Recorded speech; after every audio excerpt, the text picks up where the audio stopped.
The countdown is over. The 2024 Game Awards starts now.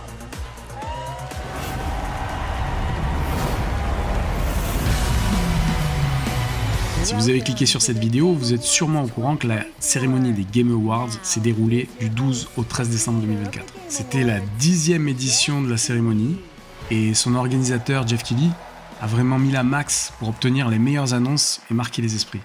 On va pas se mentir, parmi les éditions précédentes, il y a eu quelques vilains petits canards, avec des scènes parfois drôles, parfois inquiétantes.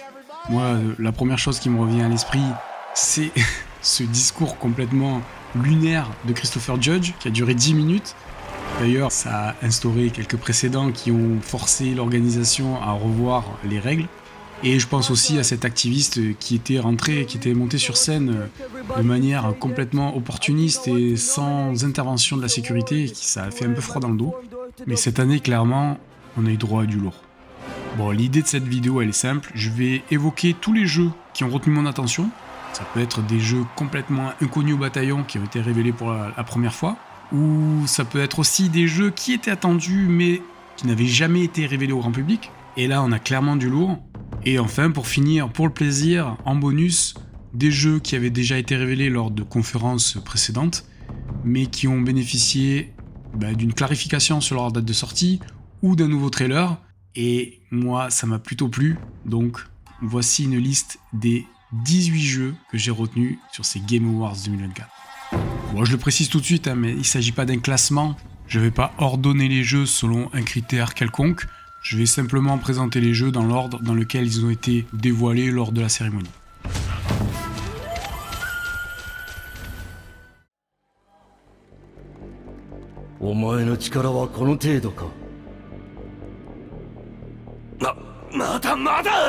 Et on attaque avec le tout premier jeu qui a été annoncé lors de l'opening.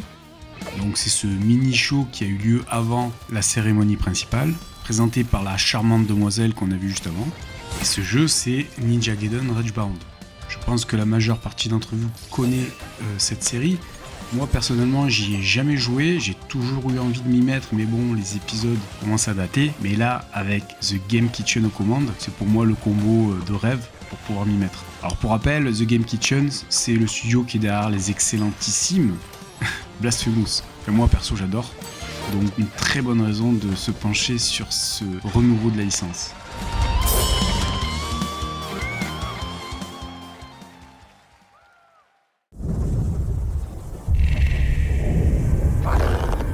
Il y a plusieurs choses qui m'ont plu sur ce trailer. La première, c'est qu'il m'a rappelé un jeu que j'ai fait l'année dernière, qui s'appelle Grime.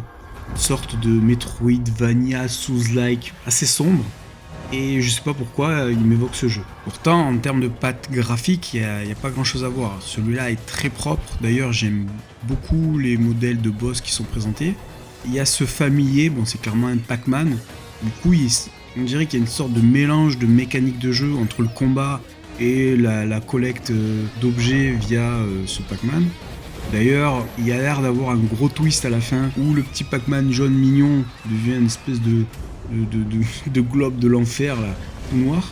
Enfin bon, il y a pas mal de petits éléments là qui ont attiré mon attention et moi je suis curieux d'en apprendre davantage.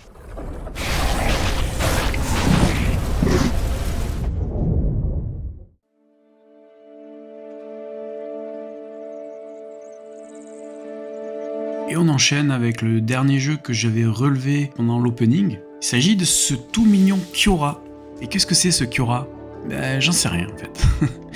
J'en sais rien parce que j'en avais jamais entendu parler. Par contre, moi ce que je vois dans ce trailer, ça m'évoque énormément de vibes des jeux comme Terraria ou Starbound. Alors je sais pas si certains d'entre vous connaissent ces jeux, mais moi je compte pas les heures que j'ai passées à arpenter leurs cartes, à miner, crafter, niveler le terrain, chercher des ressources. Bref, c'était assez chronophage, mais j'en garde de très bons souvenirs forcément. Et de voir ce trailer, c'est venu titiller une petite fibre nostalgique en moi qui fait que j'ai hâte d'en savoir plus.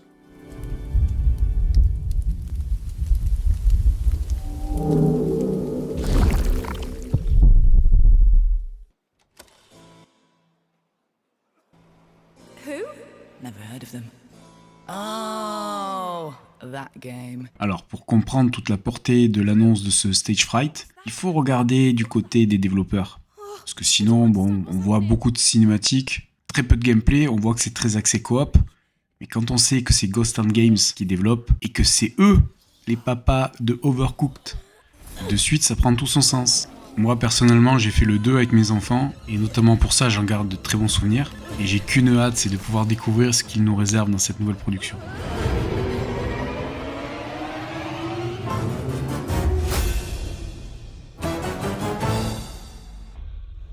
This on the inside.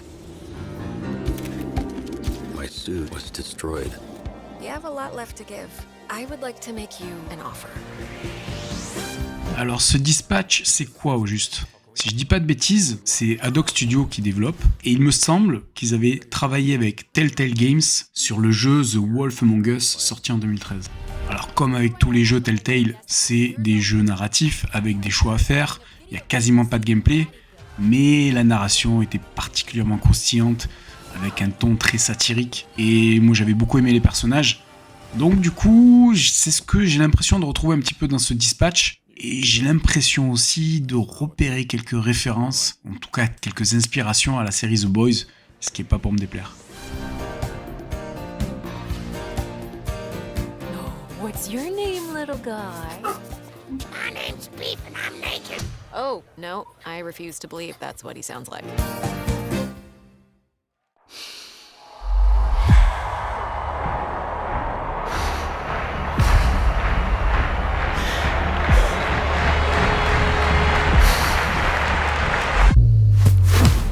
Alors là, je vous préviens, on a affaire à un projet assez atypique, puisque le studio derrière ce jeu, c'est Slow Clap, qui a produit le très bon Sifu. Moi personnellement, j'ai adoré. Ils avaient une vision créative assez précise. Ils ont implémenté des mécaniques de gameplay comme le vieillissement qui impacte la santé, mais la puissance également. Enfin, je les ai vraiment trouvés assez inspirés sur ce jeu. Et donc là, de les voir partir sur un jeu de sport, un jeu de foot, 5 contre 5, un peu futsal. Je suis vraiment très curieux de savoir ce qu'ils vont pouvoir proposer. C'est pas de base le genre de jeu qui va m'attirer, mais sachant ce qu'ils sont capables de faire, je suis impatient d'en voir davantage.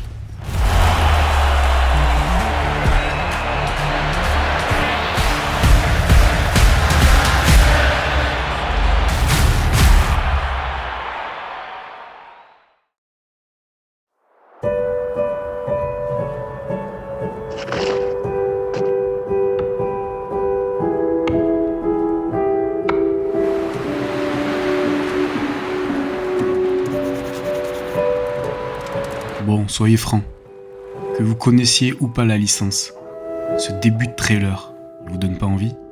Non, parce que moi, déjà on me dit c'est la suite de The Long Dark, je signe direct, parce que le premier, je l'avais découvert en accès anticipé, j'avais passé je sais pas combien d'heures dans ce monde glacé, à chercher des boîtes de conserve, à me battre contre des loups, à tenter de maintenir mon feu pour pas mourir de froid.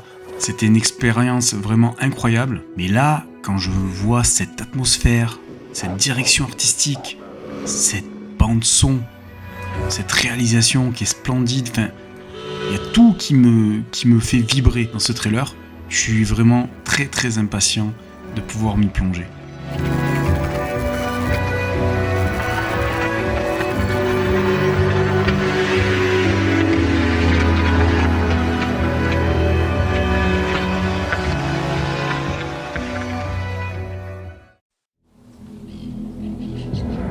La nostalgie, c'est un sentiment un peu perfide. Ça nous fait sentir bien, on fantasme des souvenirs, on s'imagine avoir vécu des choses. Et tout ça, ça fonctionne bien jusqu'au jour où on est amené à se confronter à la réalité. C'est là qu'on comprend.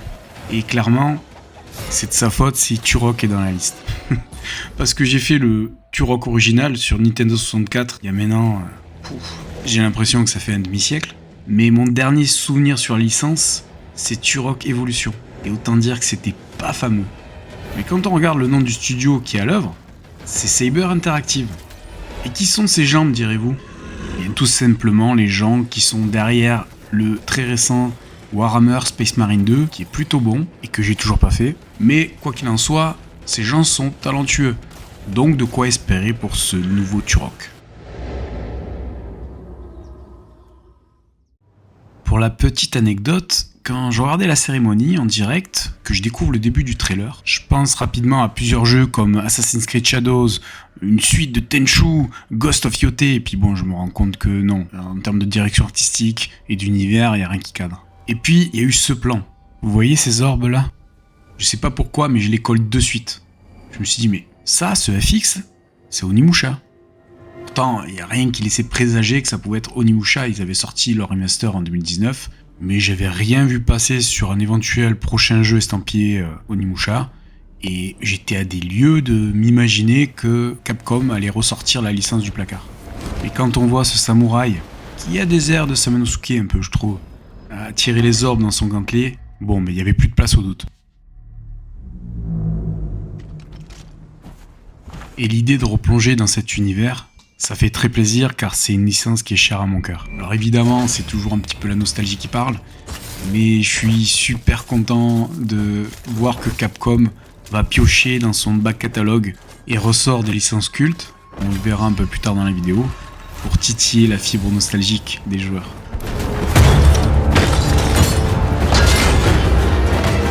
En tout cas, moi, je suis le pigeon parfait puisque je serai forcément client de cette Onimusha Way of the Sword. Feels like I'm getting less human by the minute.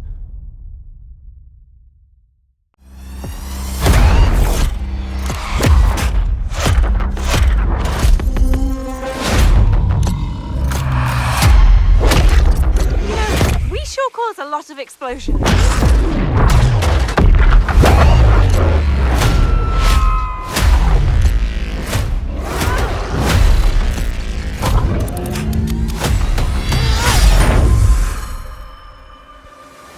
Ce qu'il y a de fascinant avec des jeux comme Split Fiction, c'est quand son créateur a un tel charisme et une telle vision créative qui dépasse largement l'aura de ses productions. Alors, ça arrive très fréquemment dans le monde du cinéma, mais c'est beaucoup plus rare, je trouve, dans l'industrie du jeu vidéo.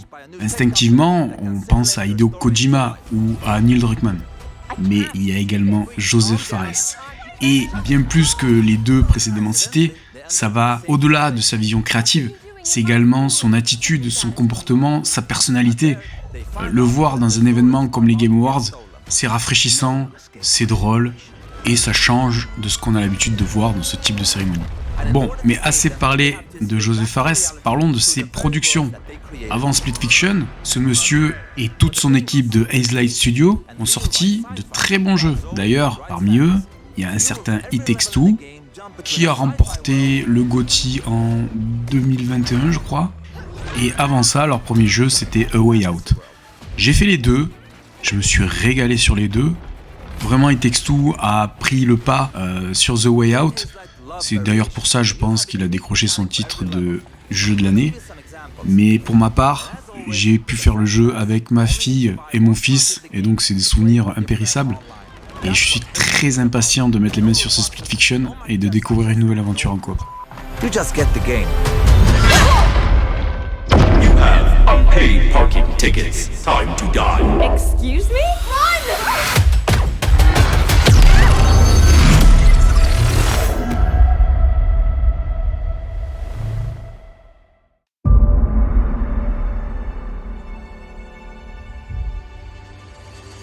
J'ai un peu honte de l'avouer, mais j'ai toujours pas fait le premier.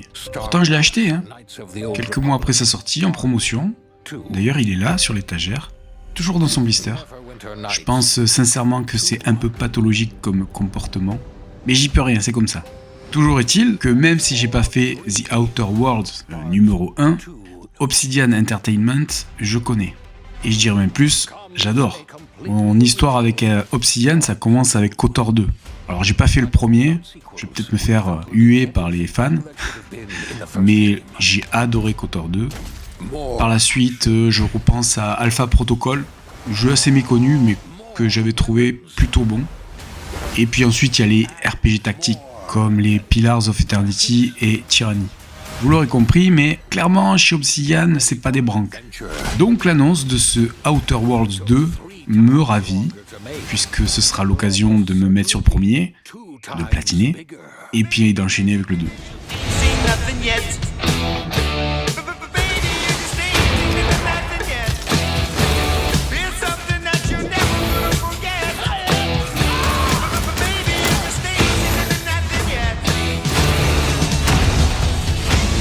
2025.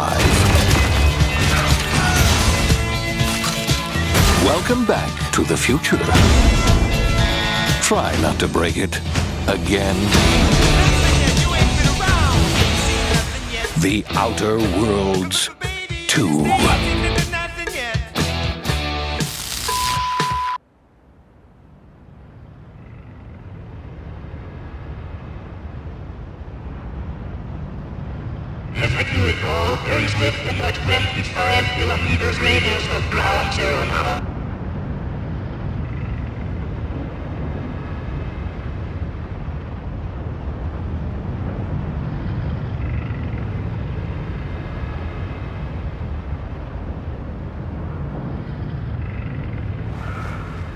Encore une production qu'on n'attendait pas.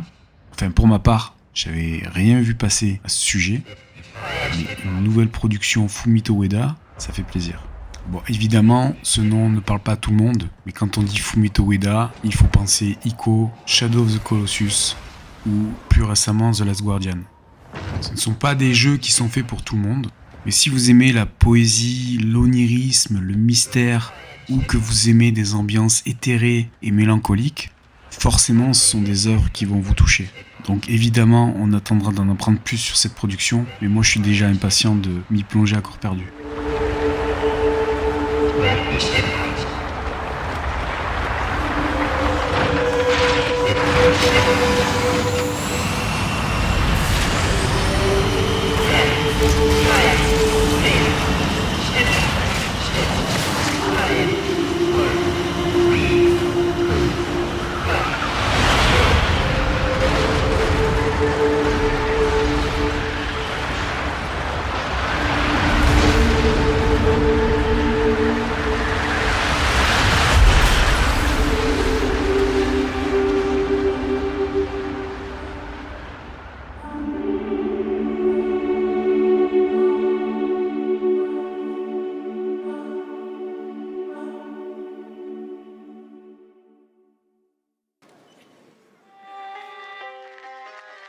Ryuga Gotoku, est-ce que ça vous parle?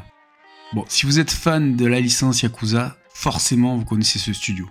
Et forcément, ce Project Century entre dans votre wishlist de ces prochaines années. Perso, j'ai été introduit à la série des Yakuza il y a pas si longtemps que ça. Et bizarrement, c'est pas avec un Yakuza que j'ai démarré, c'est avec Judgment.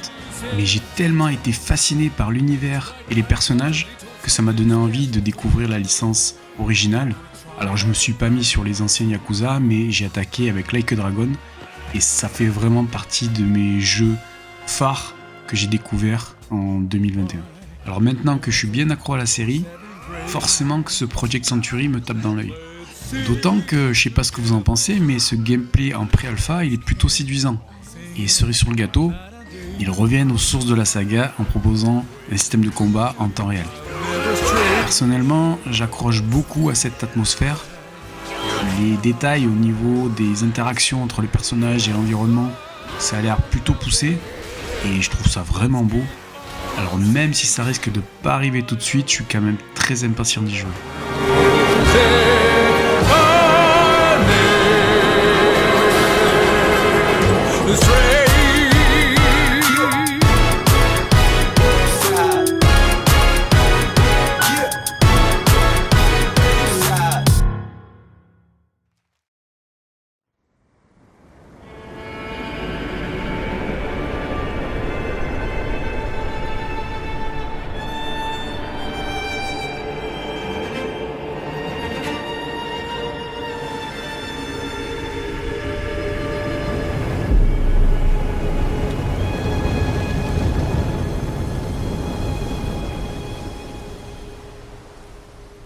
J'imagine que vous faites partie de ces nombreuses personnes à avoir été choquées en apprenant qu'une nouvelle extension de Elden Ring sortait.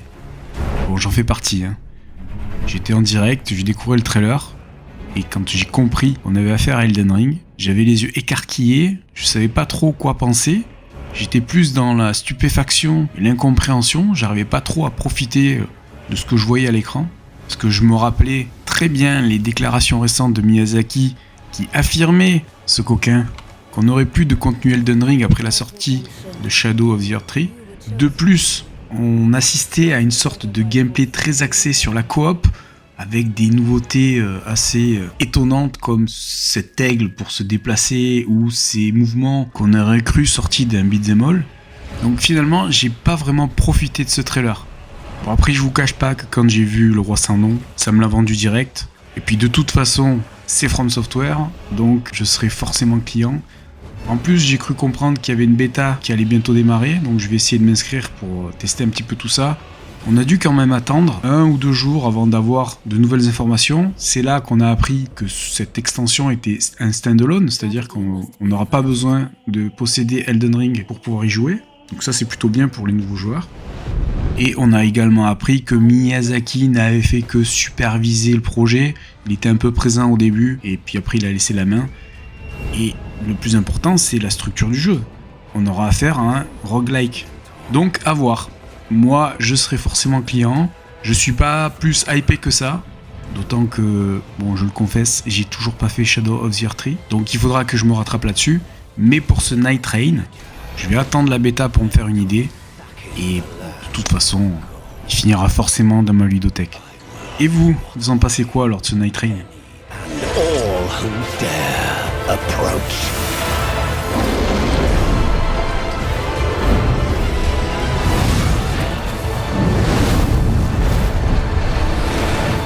Band together and prepare to claim.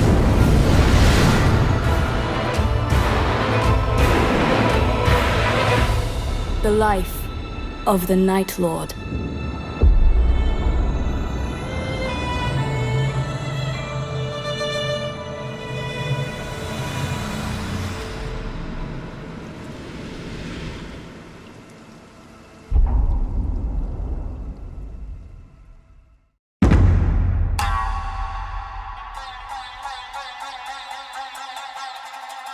Bon allez, soyez honnêtes.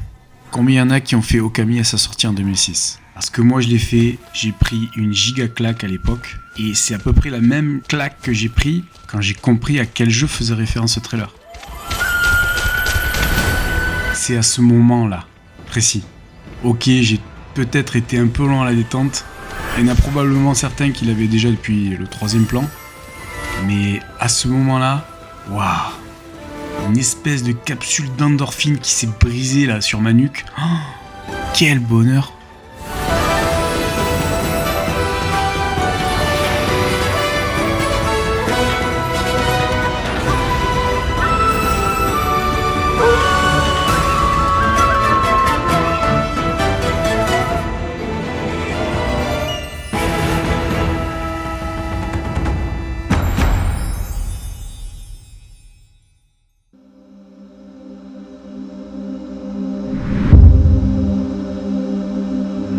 Allez, petit spoil, il reste encore 2 jeux sur l'événement principal dont je veux parler, mais avant ça, on va faire un petit peu durer le suspense. Je vais parler des 4 jeux qui avaient déjà été annoncés dans des conférences précédentes, mais qui ont eu un nouveau trailer, des dates de sortie, dont j'ai très envie de vous parler aussi.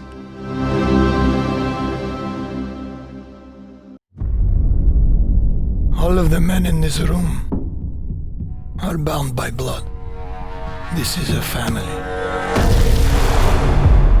Et on commence avec ce Mafia The Old Country. Je sais pas vous, mais moi ce trailer il m'a bien plu. Ça a l'air très narratif, très travaillé sur l'écriture des personnages et la réalisation. C'est pas pour me déplaire, moi j'aime beaucoup les jeux narratifs. Et visiblement, ils ont un petit peu abandonné cette idée de monde ouvert qu'il y avait dans les précédents jeux pour se concentrer sur la narration, et je pense que c'est vraiment judicieux.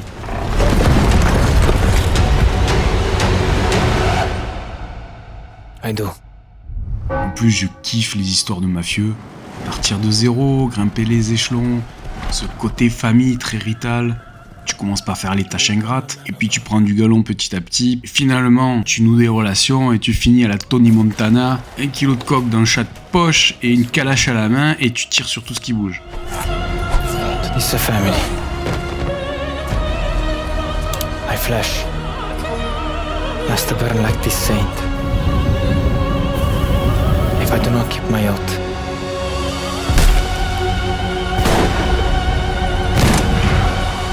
Allez, on croise les doigts pour que Hangar 13 ait appris de ses errements sur Mafia 3 et on se donne rendez-vous cet été.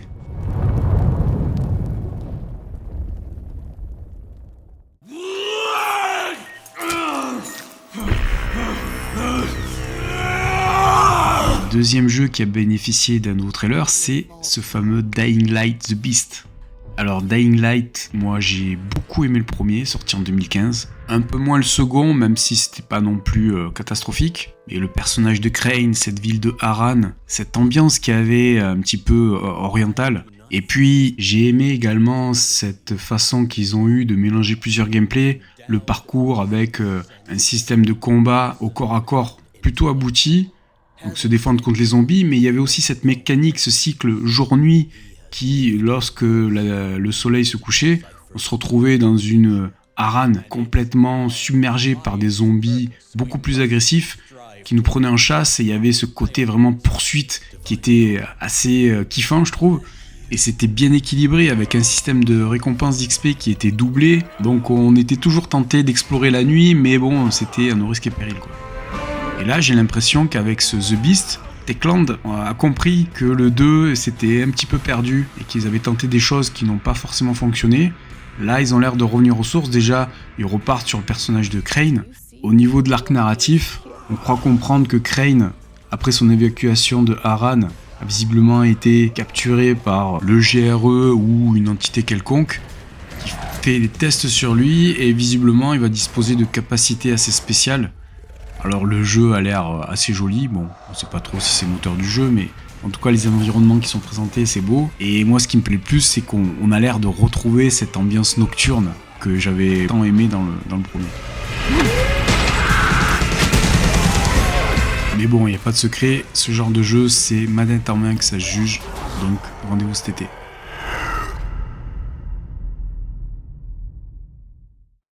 The continent of Pywell. A land soaked in blood by the battles of those who seek peace and those who seek to shatter it. Here begins the saga of the Grey Names. Petit coup de frais sur un jeu qu'on a beaucoup vu ces derniers temps, Crimson Desert de Pearl Abyss. Alors de base, moi c'est un jeu qui m'avait tapé dans l'œil, bon, ça fait très longtemps qu'il a été annoncé. Mais là, ils subissent un petit peu là, le revers de la médaille de beaucoup communiquer. Je pense que c'est jamais une très bonne idée de procéder comme ça. Alors bien sûr, en adoptant cette stratégie marketing, on garde le jeu au premier plan médiatique, mais j'ai l'impression que tout ce que ça provoque, c'est de la saturation. On en a vu énormément, on a vu des combats de boss, on a vu le système de combat, on a vu l'univers, enfin...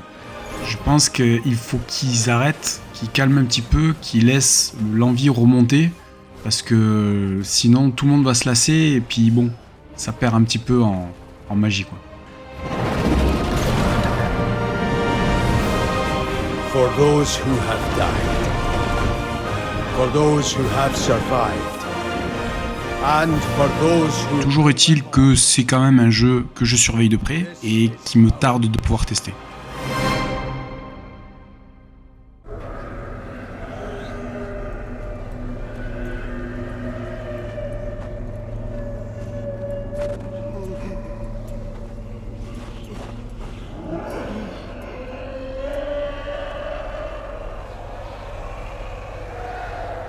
Bon là, je vous le dis, on est sur la crème de la crème de la crème de mes attentes de 2025.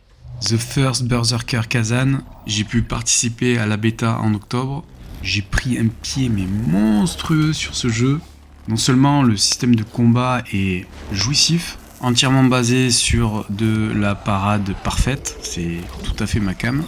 L'arbre de compétences est cool aussi parce qu'il y a vraiment des skills qui permettent de twister le gameplay et j'imagine déjà tous les builds qu'il est possible de faire. Je trouve ça assez pertinent. Ensuite, on a une direction artistique que moi je trouve vraiment exquise.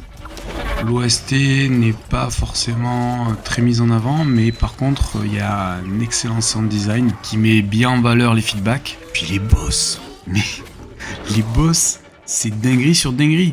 On attaque avec le sorte de Yeti. C'était déjà un combat ultra plaisant avec des patterns travaillés, un rythme soutenu, mais pas non plus trop exigeant pour permettre de s'habituer à la rythmique. Ensuite, en deuxième boss, on enchaîne avec Blade Phantom.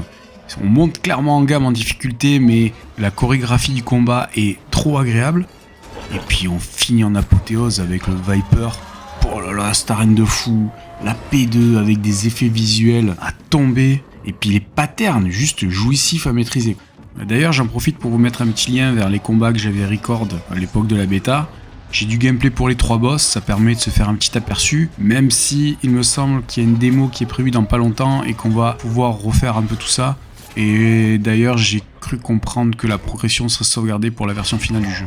Mais bon, pour conclure, avec l'aperçu qu'on a eu sur cette bêta, je peux qu'imaginer le meilleur pour tout le reste du jeu. Donc je suis ultra impatient, bouillant de faire la suite le 27 mars.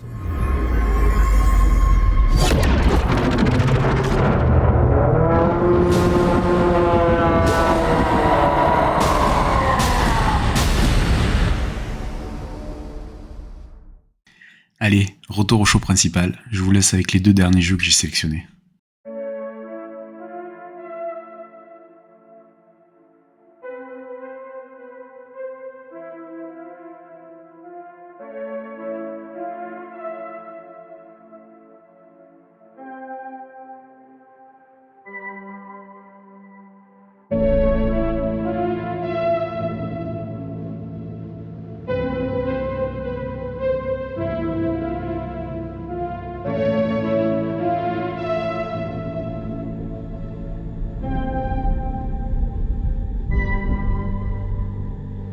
Et sérieusement, dites-moi ce que ça vous procure d'entendre cette nappe rétro-wave directement issue des 80s.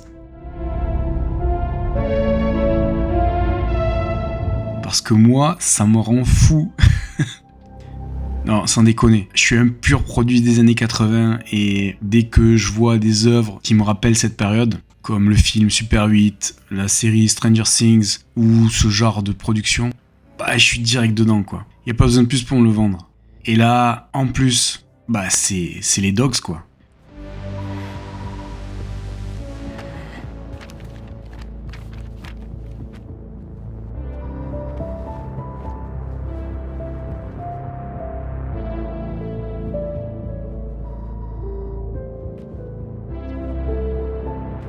Je pense qu'il n'y a pas besoin d'en dire davantage. Ceux qui aiment les Dogs doivent être comme des dingues en découvrant ce trailer. Et ceux qui y sont allergiques, qui sont pas du tout jeux solo narratif, bon bah ils passeront à autre chose. Mais pour ma part, ça rentre direct dans le top 3 des attentes des gros blockbusters. Allez, je vous laisse profiter de la suite du trailer. On voit pas énormément, on voit pas de gameplay. Mais qu'est-ce que ça fait du bien de voir une nouvelle IP de ce studio. No. Superstitions are the crazy rumors about what happened on that planet. These are facts. You worry too much. You know what I worry just the right amount. I say we wait for him to leave, or how about we find a new lead? He's not worth it. I'm wasting my time, aren't I? Can you please claim him? I don't need another hunter swooping in. Who is swooping? No one is crazy enough to go there. He clearly is. He is clearly desperate. And so am I, so claim him, or I will find another agent. You know, that's what deal with your fucking shit. Okay, alright, you know what? There, you're the boss.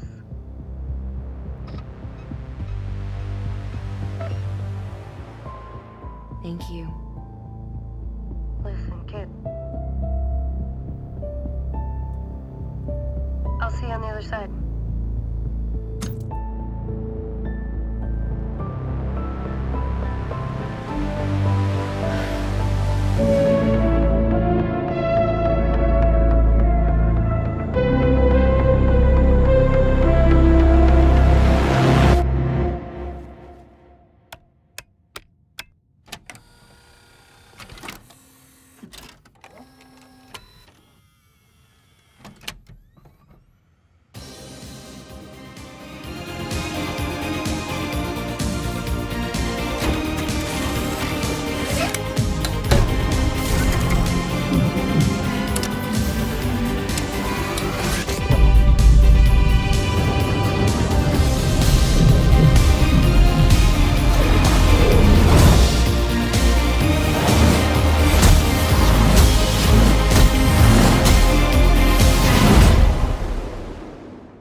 Dearest daughter, I've watched ye grow from a devilishly curious child into a remarkably young lass with much grace, wisdom, and kindness.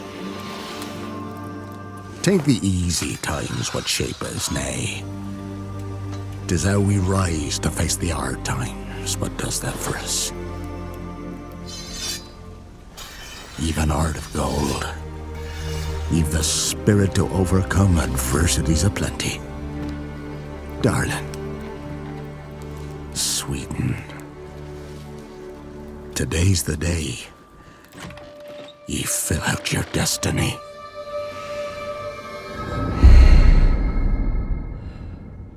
Ok, je vous ai menti. Au début de la vidéo, j'avais clairement dit que j'allais respecter l'ordre de présentation lors de la cérémonie, mais si j'avais fait ça, j'aurais mis The Witcher 4 en premier. Et j'avais pas envie de mettre The Witcher 4 en premier.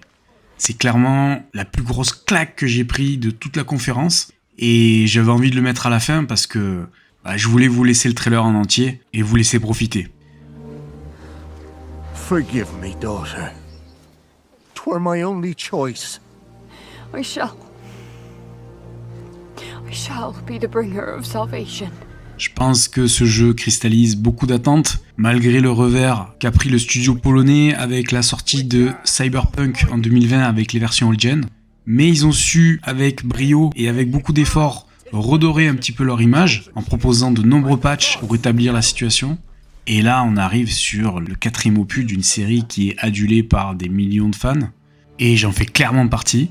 Mais ce trailer, bordel, ce trailer, j'ai dû le regarder mais 15 fois.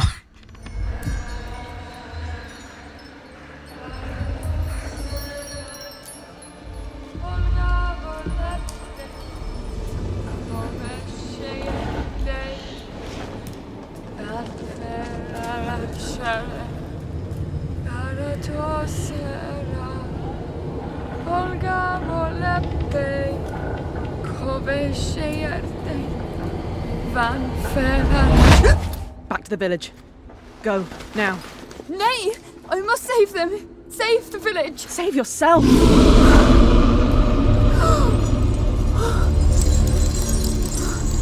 Run!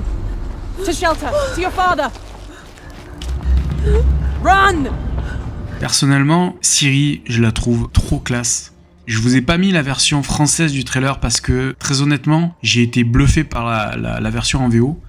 Et quand j'ai vu la VF, le choix de l'actrice m'a un peu surpris parce qu'elle a une voix très aiguë. Alors je remets pas du tout en cause son talent d'actrice, Je sais pas qui c'est, j'ai pas eu l'occasion de chercher son nom. Et elle a l'air très talentueuse au demeurant. Mais je trouve que sa voix ne cadre pas avec le personnage de Ciri. Et notamment avec la voix en VO qui sonne très juste et qui est ultra badass quoi. Ceci étant dit, le trailer pue la classe. Y a plein de choses à remarquer, plein de détails à relever. Bon, c'est pas l'objet de cette vidéo. Il y en a déjà qui l'ont très bien fait depuis la sortie du trailer. Je vous laisse profiter de cette belle révélation. Mais surtout, je vous laisse prendre votre mal en patience parce que, à mon avis, il faut pas compter sur une sortie avant 2027 ou 2028. Vu que la production a attaqué en 2023, il va falloir être patient. En attendant, enjoy.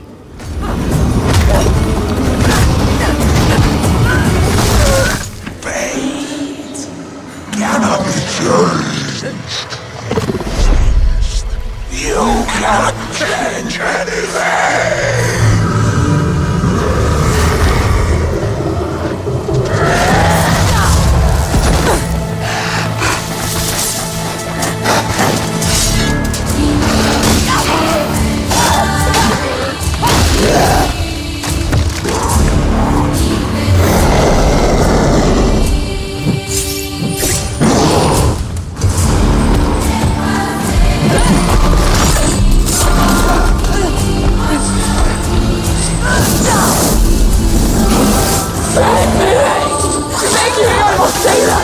Save the village! It's tradition! I was chosen to bring salvation! So thank you!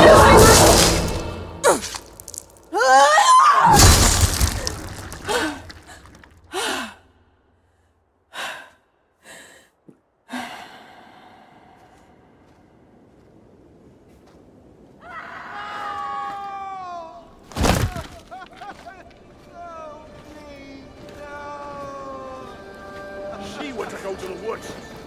The chosen one. His tradition. Oh no, no, no.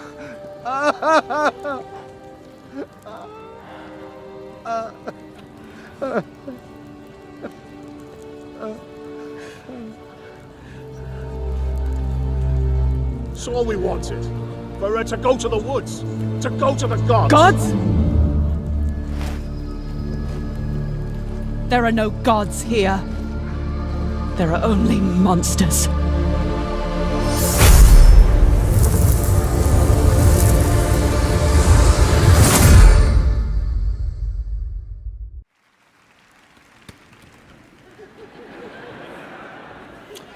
And the game of the year is...